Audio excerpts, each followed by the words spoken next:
Olá pessoal, hoje iremos estudar um gráfico de mudança de estados físicos da água, certo? Então esse gráfico ele representa as mudanças de estados físicos. Então no eixo Y eu represento a temperatura e no eixo X representa o tempo por T0, T1, T2, T3, T4, T5.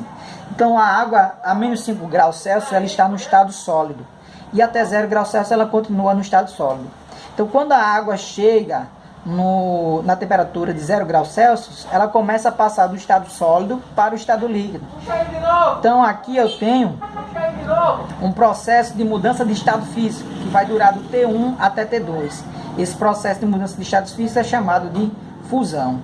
Então, se eu tenho uma determinada quantidade de matéria, ela só vai mudar a sua temperatura depois que essa quantidade determinada, ela completamente mudar seu estado físico. Então por isso que eu tenho um tempo aqui de mudança de estado físico, que é a fusão. Aqui eu tenho por exemplo, a água no estado sólido e a água no estado líquido.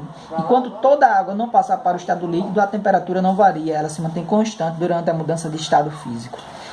Passado toda a matéria para o estado físico, para o líquido, essa água ela começa novamente a aumentar a sua temperatura. E aqui está marcado, vocês podem observar que é TF, temperatura de fusão. Quando chega a 100 graus Celsius, a água começa a passar do estado líquido para o estado de vapor. E ela vai ficar nesse tempo aqui, ó, do T3 até T4, mudando de estado físico. É o que você observa quando você coloca a água para ferver. Aquelas bolinhas que se formam lá no fundo da panela, é a água passando do estado líquido para o estado de vapor. Essa bolinha vai até lá em cima e essa água vence a pressão atmosférica e passa para o ar atmosférico. Então vai passar daqui para cá, esse tempo todinho essa água aquecendo até ela se mantém, né? A temperatura de 100 graus Celsius. Então quando você coloca a água para aquecer, como ela começa a ferver, aquela água está a 100 graus Celsius. Ela não altera a sua temperatura, ela se mantém constante.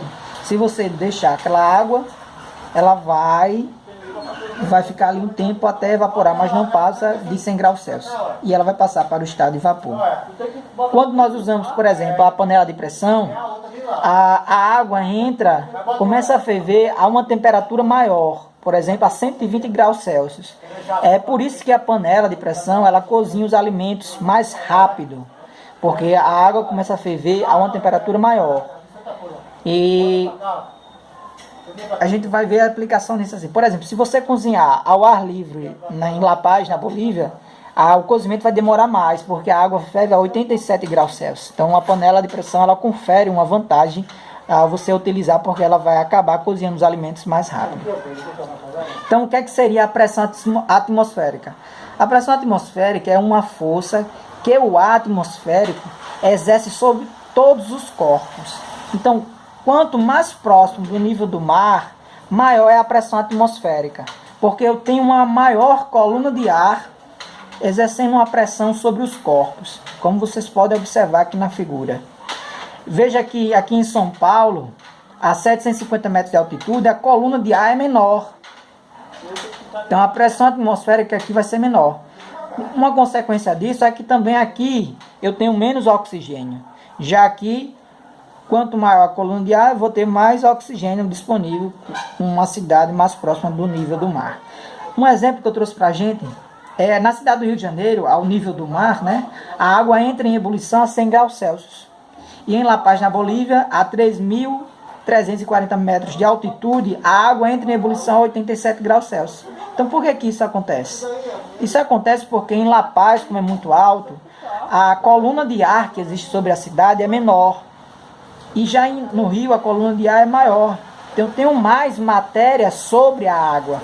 Então essa matéria exerce uma força chamada pressão atmosférica e impede que essa água, para poder passar para o estado gasoso, ela vai precisar de mais energia, de mais calor. Como em La Paz a coluna de ar é menor, então eu tenho menos pressão de vapor, pressão de água em cima da água para ela passar para o estado gasoso. Então ela precisa de menos temperatura para mudar de estado físico. E isso tem suas desvantagens. Por exemplo, se você colocar um alimento para cozinhar no Rio de Janeiro e outro em La Paz, qual que vai cozinhar primeiro?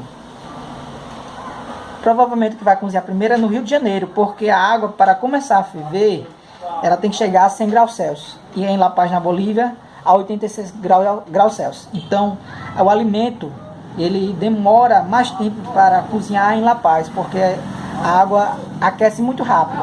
Então, ela vai evaporar e o alimento não vai ter cozido em tempo suficiente. Então, você precisa colocar mais água.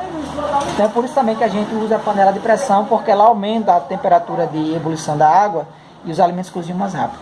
Eu espero que vocês tenham compreendido essa aula. Se ficou alguma dúvida, deixe nos comentários e na próxima irei comentá-los.